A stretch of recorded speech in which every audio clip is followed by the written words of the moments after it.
Hello everyone, this is me Garima Singh. I hope you are doing well. Today we discuss about population, composition, what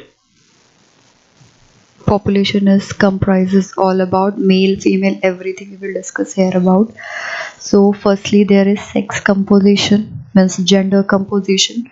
So sex composition refers to the number of men and women in our country. It is taken out as a sex ratio, which is the ratio between the number of men and women. It is calculated by the formula here given.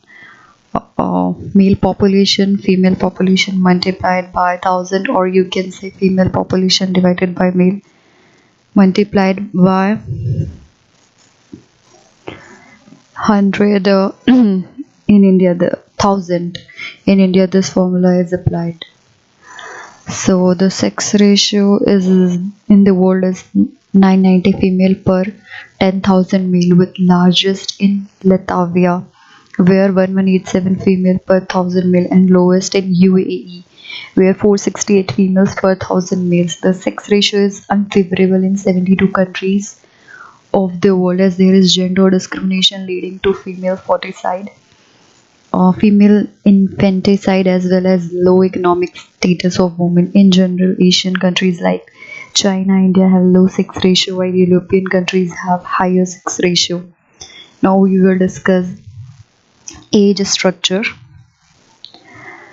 The age structure of a population refers to the number of people of different age group. It is divided into three groups, that is children 0 to 14 years, then adult or working population is 15 to 59 years, and older aging population is 60 years and above. So age structure is divided into three: children, working population, and aging.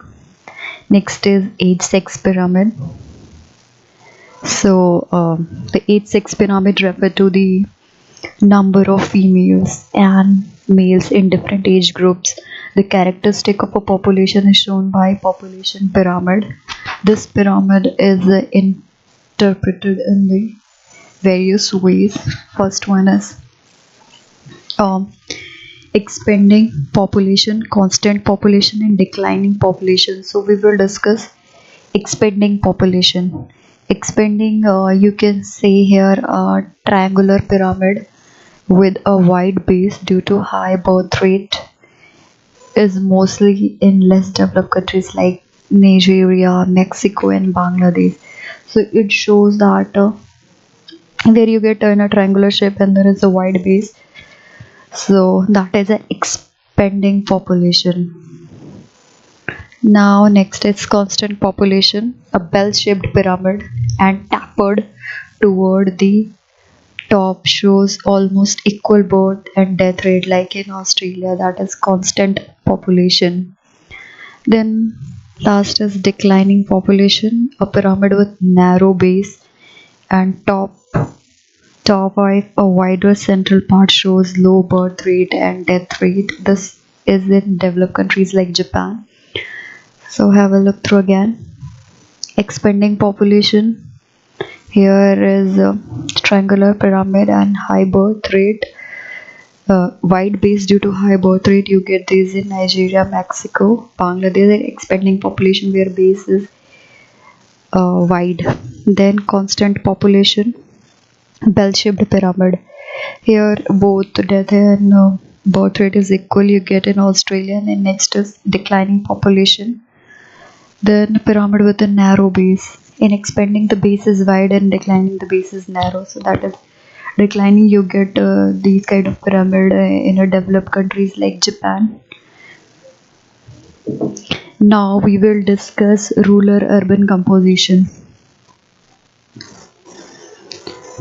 The division of rural-urban areas based on residence indicates the pattern of occupation and social condition. People are predominantly engaged in primary activities in rural area, while in urban area majority of working population is engaged in non-primary activities.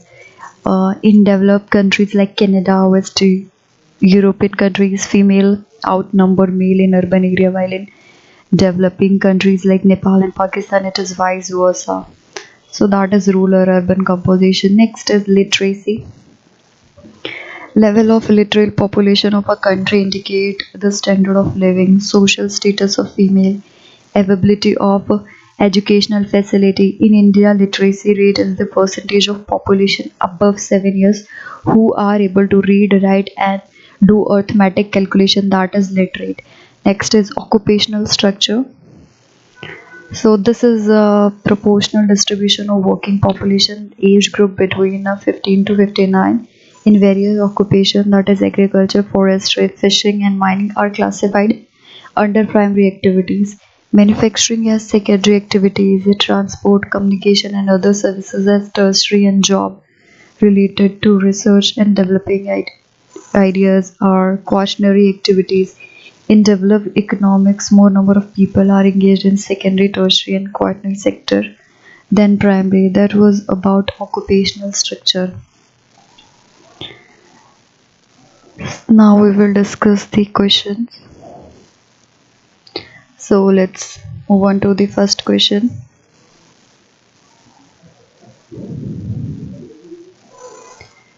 Choose the right answer from the four alternatives given below. You have to choose the right. Question is, which one of the following has caused the sex ratio of the United Arab Emirates to be low?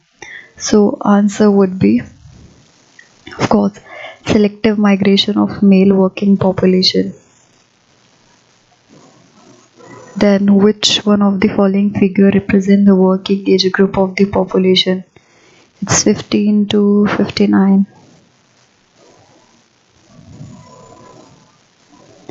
Which one of the following countries has the highest sex ratio in the world? That is Latvia.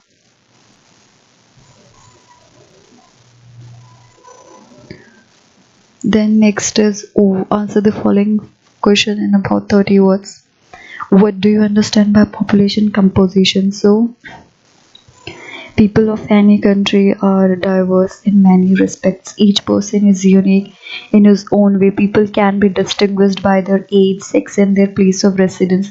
The entire gamut of people residing in a particular place, along with their growth, distribution, and variety, may be termed as its population composition. Next is, what is the significance of age structure? Age structure represents the number of people of different age groups.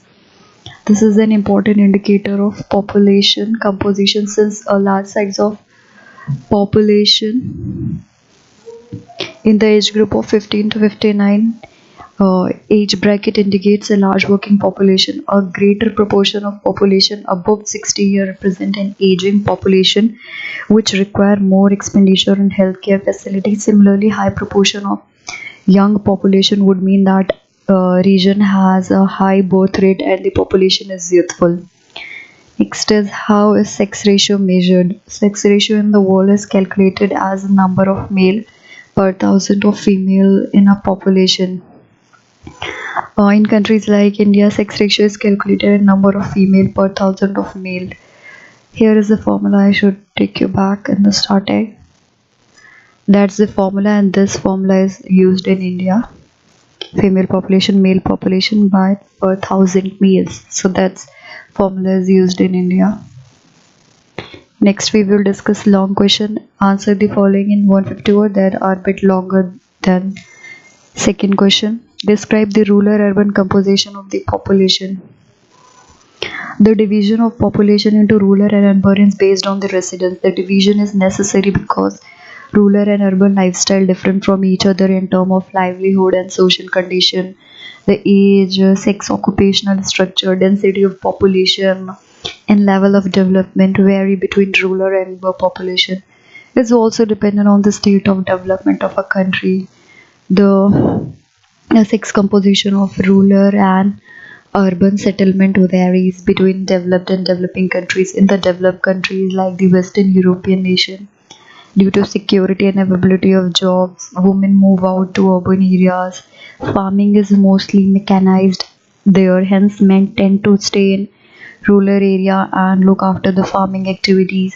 Whereas a completely contrary picture can be seen in developing countries like India, where due to lack of security, housing, job opportunities, females tend to stay back in rural area and look after farming, whereas male members move out to urban area in search of working opportunities.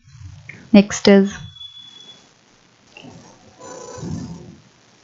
Okay, I have discussed the third.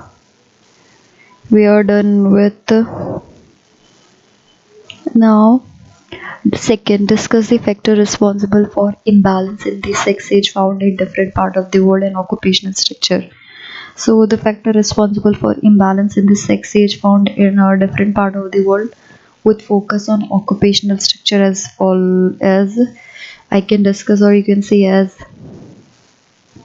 the working population takes part in various occupational ranging from agriculture, forestry, fishing, manufacturing, construction, commercial, transport services, communication and other unclassified services being employed in the fourth sector of economy. Then that workforce is a clear indicator of the level of development, particularly economic and social development. This is because only a developed economy with industry and infrastructure can accommodate more workers in the secondary, tertiary, and quaternary sector. If the economy is still in the primitive stages, then proportion of people engaged in primary activities would be high as it's involved extraction of natural resource. Moreover, the age structure of a country also is an indicator of level of development. A large working population shows the progress of a nation, and a large dependent population of children and retired citizens show a burden on the economy of the country.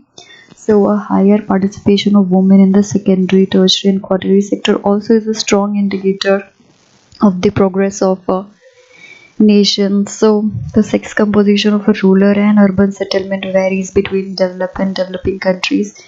In the developed countries like the Western European nation, due to security and availability of jobs, women move out to urban areas. Farming there is mostly mechanized, hence men tend to stay in rural area and look after farming activities. Whereas a completely contrary picture you can see in developing countries like India, where completely women stay in rural area and men go out in urban for work. So a different picture you can find in developed and developing countries. So that's about this chapter. Next lecture we will discuss fourth chapter. That's for today. Thank you.